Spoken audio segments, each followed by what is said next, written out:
Well, hello, ladies and gentlemen. I'm back again.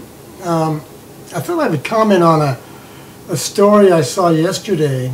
It's another stories that get buried real fast. So, you're lucky to find them there. In the first place, I saw it on the back page of our paper somewhere, I think. I thought it was a very interesting story, and that's that the Pope Benedict came out and complained about how newspapers and the media today are full of crime news, bad news. I'm on a non-stop diet. For a long time, I thought I was the only one who noticed that. And I thought, well, you're just being paranoid. But I'm glad to see the Pope agrees with me. My local paper here in Tucson is unbelievable. I mean, if they can't find a local story about a bicyclist who got hit by a car, they'll find one in Idaho. I mean, it's just one crime story after another. All guy drowns in the pool. I mean, lost dog. I mean, every story is like, I don't remember all that. When I was growing up in the 50s and 60s, they didn't publish that drivel. They found better stories to run than a drowned dog story. Our kids run over by bicycles accidentally. Why do we have to hear about the crime that's going on in Minnesota? Isn't it enough that we get the local crime? And then, in today's paper, for an example, I don't have it with me, but the president just gave I guess an important speech when he accepted the Nobel Peace Prize, and it was on like the third page. I think there's some lost dog stories on the front page and more drivel. I mean, it's been going on for quite a while now. Ever since the paper was bought up by Zionists. I think they're all owned by these Zionists, and ladies and gentlemen, they have an agenda. Don't kid yourself. They try to disrupt societies. That's what they're doing now to our society. Disrupt it in general. Turn us all against each other. They're being very good at it. It's kind of hard to tell who your friends are today. Sometimes I feel aligned with these people who are crackpots who are out protesting. They're not sure why.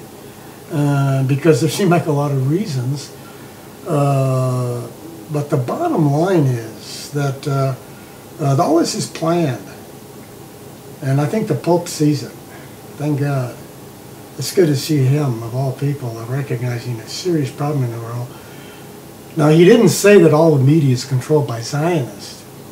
He could have, but he didn't. Why? Of course. He doesn't want terrorist bombs going off in the Vatican that were planted by you-know-who. That type of thing, I think.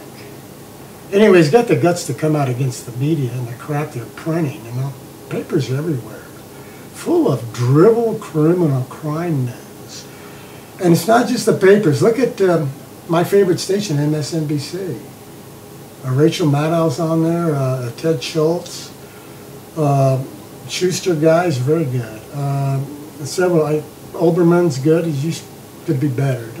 Too much kind of frivolousness in the way he presents things when he's dealing with very serious subjects. But anyway, but when they're not on, what are they showing? Gangster movies, biker movies, guys in the big house movies. A non-stop 24-hour.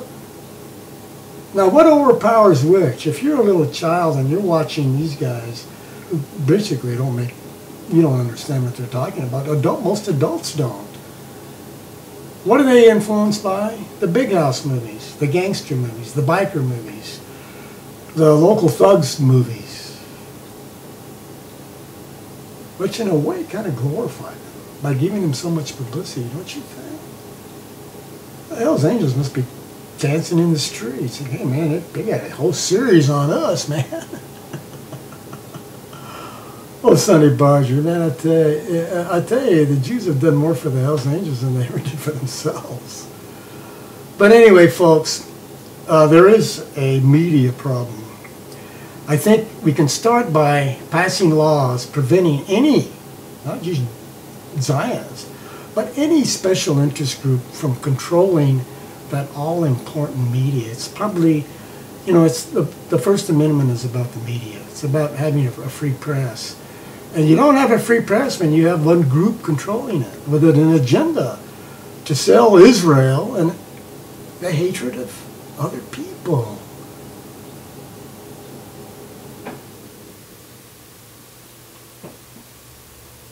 We know you're pushing hate, buddy. You Zionists out there, we know you're pushing. It's real obvious. You're pushing hate of a whole class of people, a religious group, and Arabs too. They don't care if they're Muslims. Why don't you come out and be honest? You hate everybody, don't you, Zionists? It's in your writings, by the way. Anyone who's never read the original, the real Talmud, the one they keep hidden, you got to get a copy of it and read it. And if after you read that thing, well, that's not even a Zionist literature, folks. That's their holy book. But read the Zionist drivel. It's all right there, all on the internet. Nobody invented it. Nobody cooked it up. It's not forged. It's their own crap. And they keep putting it out. They're not ashamed of it. They're going to tell you they're the smart guys, they think, and they have a right to rule. They said God told them they could rule the world. And the only thing that's going to stop them from ruling the world is you and me and our neighbors. So keep it in mind, folks. When you read your paper, I've been tempted to cancel it every day, but I like to read the sports, to tell you the truth. The rest of it is unbelievably bad. I mean, it's just unbelievable. A child drowned in a swimming pool in Sacramento, and they had it in the local paper. Like, hello?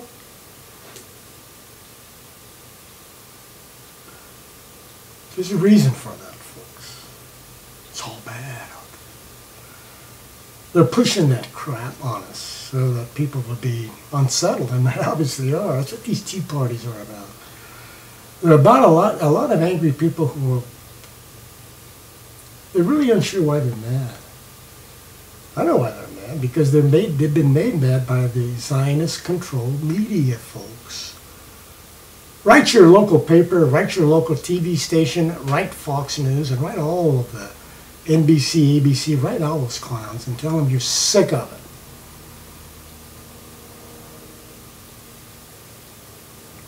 Really make them mad, tell them, if you want to really get their goat, tell them, this is a Christian country, folks.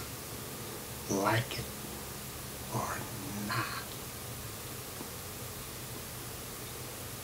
Okay. If you get the impression I'm kind of pissed, you're right. By the way, I have a message for our new president.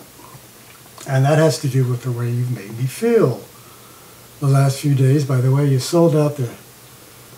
You make all that fuss about a health care plan, and why did you waste our time talking about it? So it was all a dog and pony show, all a big debate put on for the public's benefit to think you guys somehow came to some compromise solution.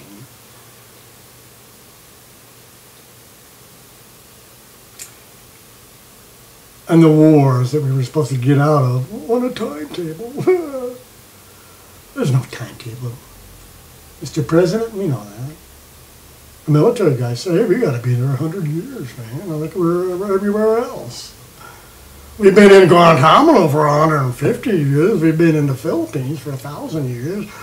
We've been in Korea and Japan for 1,000 years, and we've been down in Latin America. Yeah, we have bases all over the world, and we always will.